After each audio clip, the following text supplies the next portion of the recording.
যারা নবী রাসূলের ভক্তের উপরে হামলা করে তারা ইসলামের দুশমন, তারা নবী রাসূলের দুশমন।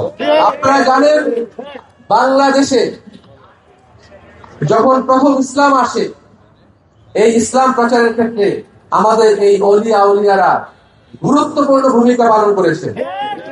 এবং আপনারা জানেন এইখানে নবী রাসূলরা ইসলামের যে শান্তির বাণী, প্রেমের বাণী, মোহাম্মদের বাণী, দয়ার যে বাণী, রহমতের যে বাণী, এগুলাই তাদের ধ্যানের বিষয়, এগুলাই তাদের চর্চার বিষয়। তারা পিঁপড়াও হত্যা করে না, তারা শুধু মানুষ না, একটা পিঁপড়াকে হত্যা করা অন্যায় মনে করে।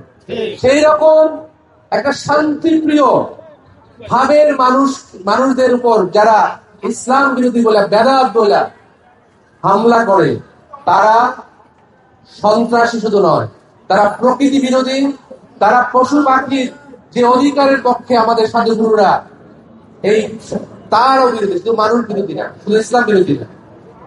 একই সাথে দেখেন প্রায় অভিযোগ করা হয় যে আমি দেখলাম এখানে হামলার পরে পত্রিকায় আসছে এবং অনেক টেলিভিশনে বা আমাদের মিডিয়া ভাইদের ভিডিও আমি দেখছি, আমাদের এখানকার নির্বাচিত এমপি ব্যারিস্টার আরমান হোসেন,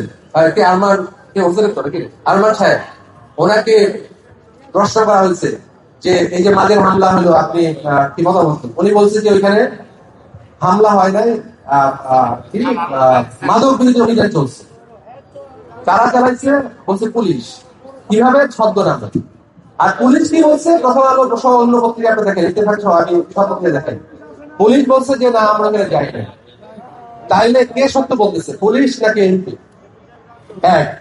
দুই নাম্বার, আমরা অসংখ্য ভিডিওতে দেখেছি এখানে পুলিশ বলে কেউ ছিল না।